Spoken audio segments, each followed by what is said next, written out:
Gostaria de chamar, então, Érica Pontes, psicóloga, diretora-geral do Instituto Municipal Nise da Silveira, para falar sobre os desafios vividos pelo Instituto nesse período.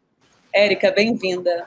Falando da importância de estar aqui, de estar à frente deste instituto no momento, né, tão difícil para todos nós, né, difícil no sentido em que passamos por uma pandemia, né, pelo novo coronavírus, e o que isso implicou na nossa prática, no nosso cotidiano, no nosso processo de desconstrução das práticas manicomiais do Instituto Municipal Nise da Silveira. Né?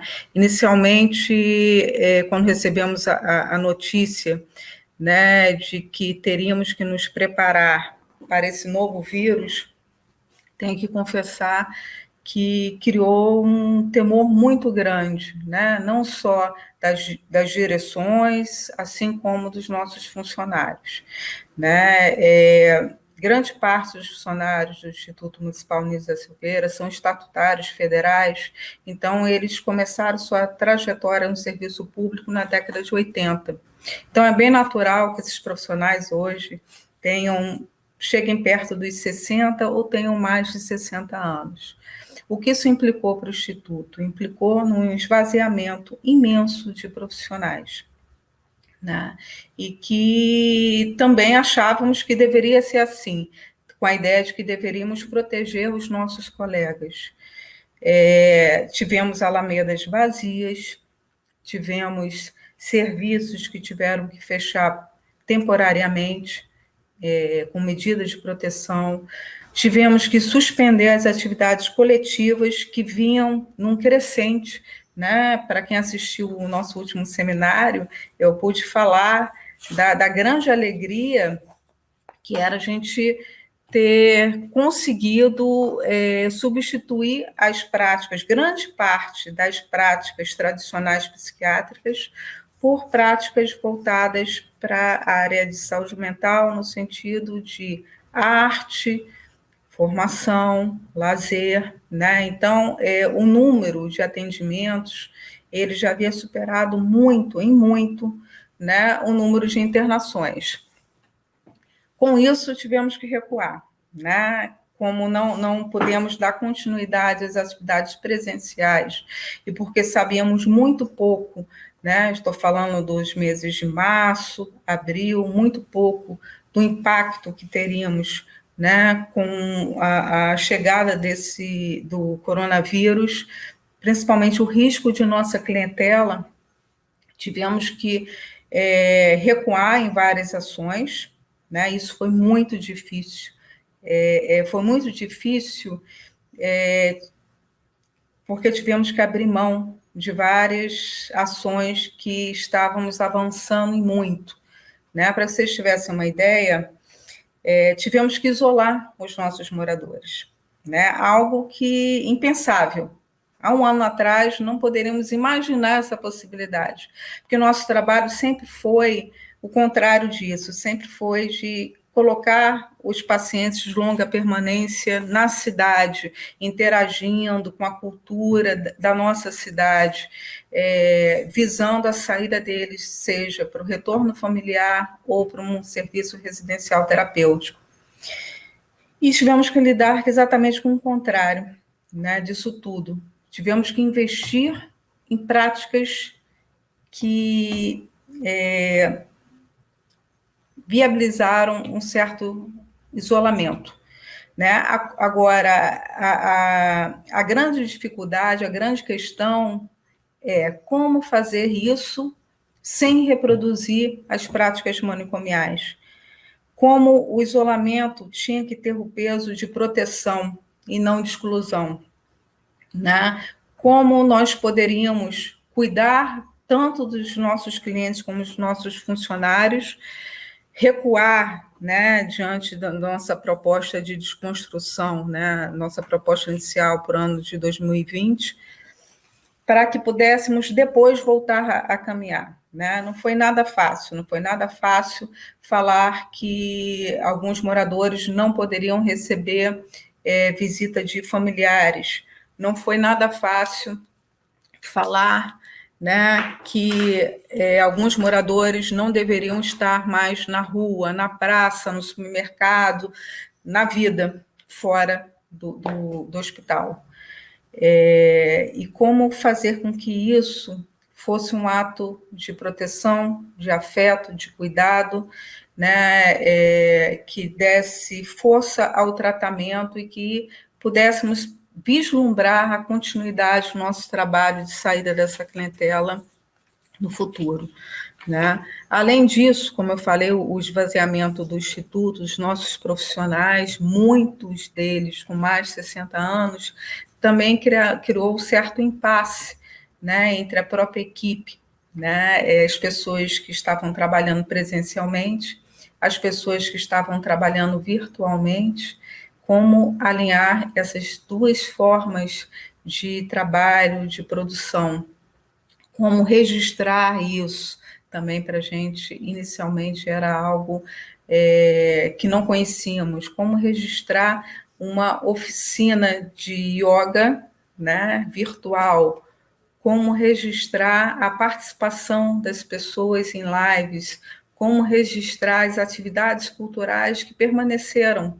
E eu acho que o mais interessante é que houve um aumento muito grande dessas atividades, né? Mais uma vez, no Instituto, apesar de todo o medo, de todas as dificuldades, da falta de alguns materiais inicialmente, conseguimos não recuar no sentido da desconstrução, mesmo tendo que abrir mão de algumas práticas, né, que seriam de colocar nossa clientela na cidade.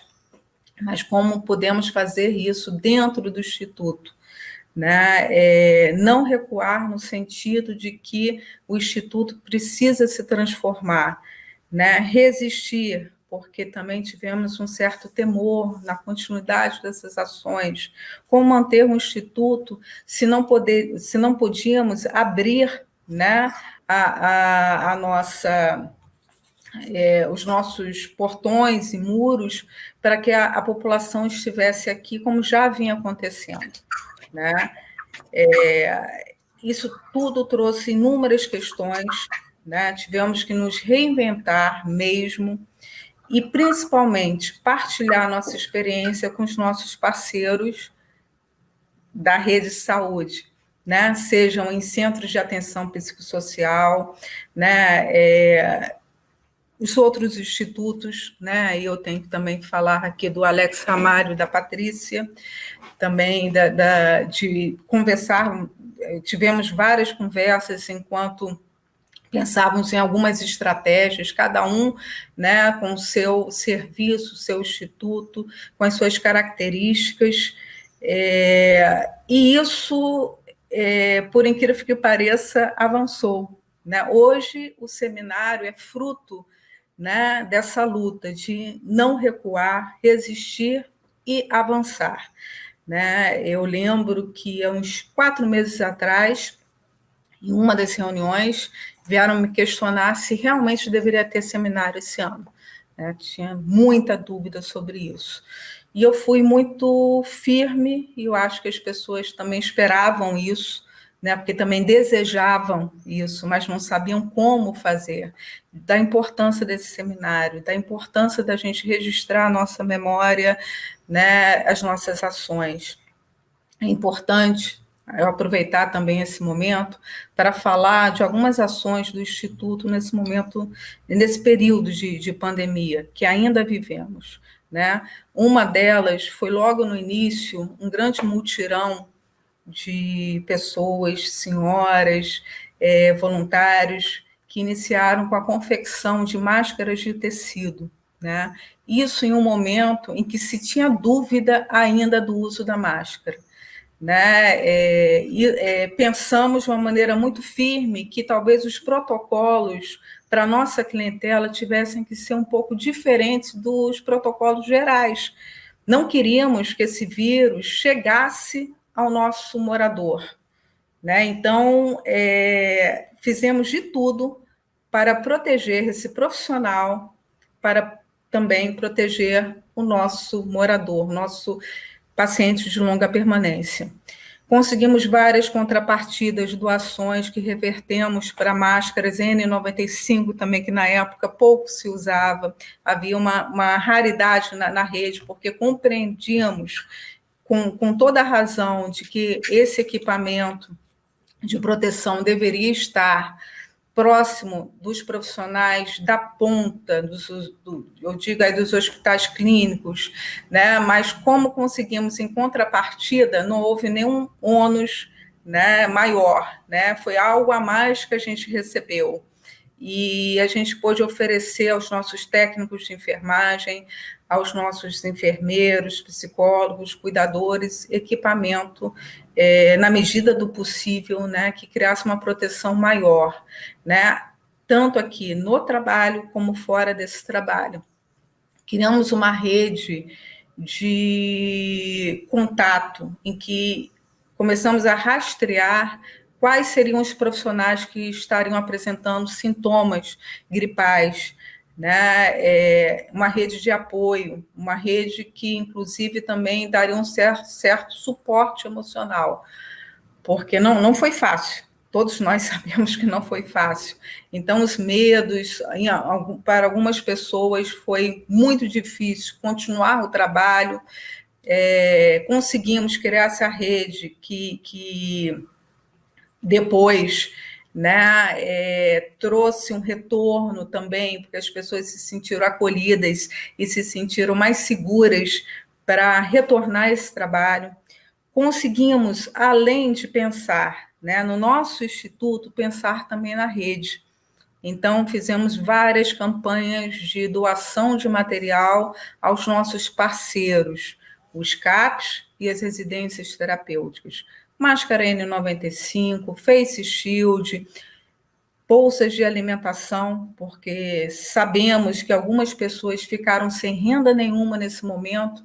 Não precisava ser nosso cliente, não precisava ser um profissional da assistência direta, né? Às vezes, aquela pessoa que limpa o ambiente, aquela pessoa que traz o alimento para aquele ambiente, não estava, o seu familiar, né, estava sem emprego. Então, fizemos uma grande campanha para isso.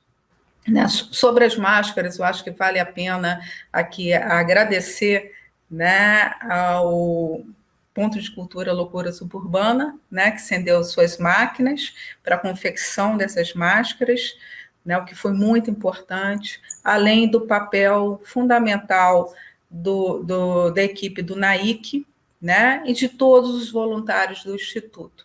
Né? Tinham momentos bem interessantes, por exemplo, a gente perceber, né, eu acho que também é importante falar que a gente comprou um maquinário para efetuar pulverizações com um quaternário de amônia quinta geração, por toda a cidade. Érica, só queria te pedir se você consegue já encaminhar, a gente está já nos finalmente aí do seu tempo, e na base por conta da tecnologia hoje, que está muito atrapalhada. Me desculpe, da tecnologia hoje não está legal. Esse momento é muito caro para mim, e assim, claro, eu acho importante poder registrar isso. Claro. Né? Então, essa pulverização a gente fez em CAPs, em residências terapêuticas, em outros hospitais, e muitas vezes, com aquele equipamento todo, o rapaz que ia fazer essa pulverização, quando tirava o equipamento todo, era o nosso apoio administrativo aqui, que ia como voluntário, era alguém da limpeza que ia como voluntário na sua hora vaga. Então, eu acho que é muito importante a gente falar do cuidado que tivemos com os nossos parceiros, com os nossos clientes, cuidando do outro, a gente se cuida muito, né? Cuidamos de todos nós. A importância, né, de acreditar que um sistema único de saúde, né, é o que mais valioso a gente tem nesse momento para bancar essas políticas de saúde, para avançar nessas políticas de saúde e pensarmos em superar, né, esse momento tão difícil que estamos passando. Né? Para terminar, Gisela, né? A Valéria já havia comentado aí, mas eu acho que é muito importante também poder citar que não foi no momento muito tranquilo que tivemos as primeiras notícias sobre a pandemia. Realmente foi logo após o fechamento no núcleo de atenção à crise. Então, atualmente, no Instituto Municipal Nísio da Silveira, não possuímos mais internações, né, de crise, né, de atenção à crise. Não temos mais leitos em enfermarias psiquiátricas. Temos 28 moradores. Esse ano já saíram 7 moradores para residências terapêuticas. Prevemos ainda a saída de mais 3, chegaremos a 10. Recebemos 2 moradores de outras instituições. Por que eu estou falando isso? Porque eu acho que aqui no final da minha fala, eu acho importante convocar todos os nossos parceiros, convocar aos CAPs, residências terapêuticas, trabalhadores da saúde mental, que possamos continuar lutando pela desconstrução, nesse caso a desconstrução do Instituto Municipal Nísio da Silveira. Falta muito pouco para que a gente consiga ter um marco histórico na cidade do Rio de Janeiro. Consigamos avançar e substituir de maneira plena o hospital psiquiátrico, né? Que o Instituto ele sirva, né, a nossa proposta de que seja um espaço voltado para a saúde mental, cultura, lazer, formação, atendimento ambulatorial. Temos um grande projeto no nosso ambulatório central de adultos, que vai se transformar, né, vai deixar de ser um ambulatório do hospital psiquiátrico e vai passar a ser um ambulatório da comunidade, articulado com ações práticas integrativas e ações culturais, né? Então, eu deixo aqui, né, o meu agradecimento a todos, aos parceiros da rede, né, principalmente quem estava diretamente na ponta, no atendimento, nos serviços de atenção psicossocial, né, nas residências terapêuticas, e também aos nossos colegas, né, que estão trabalhando arduamente nos hospitais clínicos, né, muitas vezes, né, sem saber se eles também poderão estar em risco em algum momento, né? Risco que eu digo diante da gravidade que é, né, o coronavírus, mas que possamos continuar unidos, não recuar, resistir e avançar na nossa desconstrução. Estamos muito perto, muito perto. 28 pessoas ainda moram no Instituto, né? São muitos. 28 ainda é um número muito grande, mas é um número muito pequeno do que essa instituição centenária já teve e o que já aconteceu aqui dentro com as práticas, né, manicomiais. Então, eu gostaria de deixar aqui esse pedido aos nossos colegas, né, e que possamos seguir juntos nessa desconstrução e no incremento, né, da nossa rede territorial. A desconstrução do Instituto, ela visa isso. Gisela, só deixar marcado que essa desconstrução visa o nosso Parque Nísio da Silveira, viu? Sim. Muito obrigada. Obrigada, Érica. Obrigada de vocês também. Muito obrigada.